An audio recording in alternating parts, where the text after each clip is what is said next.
We provide you the platform to turn your dreams into reality. Give wings to your aspirations with KR Mangalam University. Maharashtra सरकार ने कुछ समय पहले एक फैसला लिया था कि राज्य के सभी मराठी और अंग्रेजी माध्यम के स्कूलों में पहली से 5वीं कक्षा तक हिंदी को तीसरी अनिवार्य भाषा के रूप में पढ़ाया जाएगा।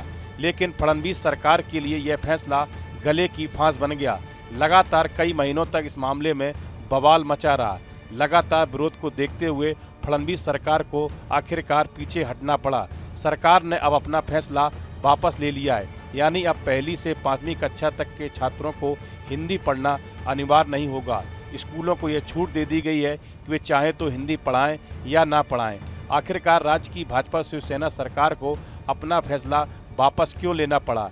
इसके पीछे की सबसे बड़ी वजह है मराठी अस्मिता। जब महाराष्ट्र सरकार ने स्कूलों में हिंदी को तीसरी अनिवार्य भाषा बनाने का फैसला लिया तो राज्य में कई संगठनों और स्थानीय पार्टियों ने इसका विरोध शुरू कर दिया।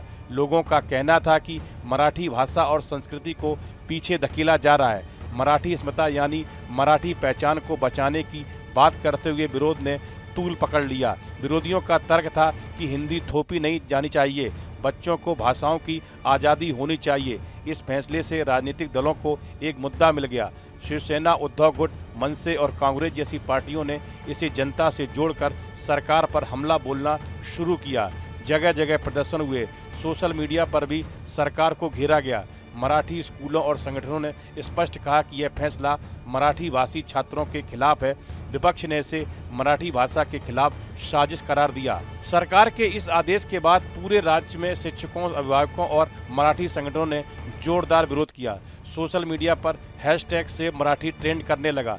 शिवसेना, उद्धव ठाकरे और मनसे ने 5 जुलाई को मुंबई में विरोध मार्च की योजना बनाई थी।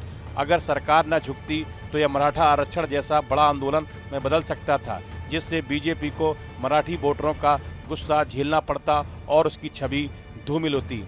महाराष्ट्र में लोकसभा और विधानसभा चुनाव में मराठा आरक्षण जैसे मुद्दों ने पहले ही बीजेपी और महायुति गठबंधन को नुकसान पहुंचाया था। हिंदी विवाद के उभरने से सरकार को डर था कि यह मुद्दा भी मराठा आरक्षण की तरह बड़ा आंदोलन बन सकता है। विपक्षी दलों, खासकर शिवसेना, यूबीटी, कांग्रेस और एनसीपी शरद गुट ने इस मुद्दे को जोर शोर से उठाया।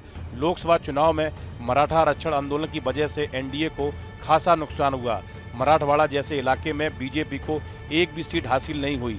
आने वाले दिनों में पार्टी की हालत इसको लेकर और खराब हो सकती थी। इसके अलावा महायुति गठबंधन के भीतर भी इस विवाद पर असहमति उठी थी। डिप्टी सीएम अजित पवार और शिवसेना के कुछ मंत्रियों ने हिंदी की अनिवार्यता पर सवाल उठाए थे।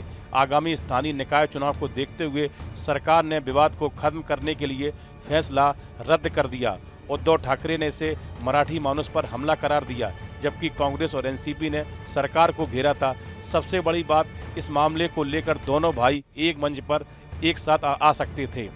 ऐसे में मराठी वोटरों का भरोसा जीतने के लिए मुख्यमंत्री देवेंद्र फडणवीस ने एक प्रेस कॉन्फ्रेंस में ऐलान किया कि हिंदी अनिवार्यता से जुड़े सरकारी आदेश को रद्द किया जा रहा है।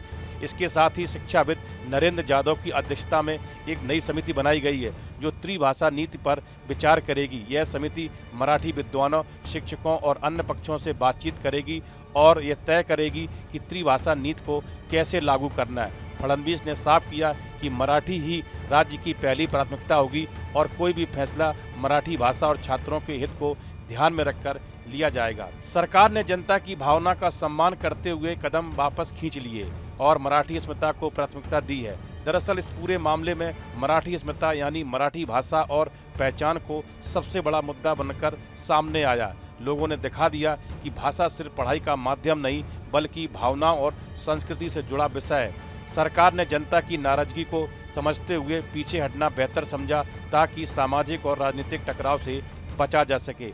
इस वीडियो में फिलहाल इतना ही। आप बने रहिए न्यूज नेशन के डिजिटल प्लेटफॉर्म के साथ। जहां भक्ति है हर शब्द में, कथाओं में छुपे हैं दिव्य रहस्य और ज्योतिष देता है जीवन को दिशा। धर्म से जुड़ी हर बातों को जानने के लिए हमारे चैनल स्तुति को सब्सक्राइब करें। चैनल पर जाने के लिए इस लिंक पर क्लिक करें।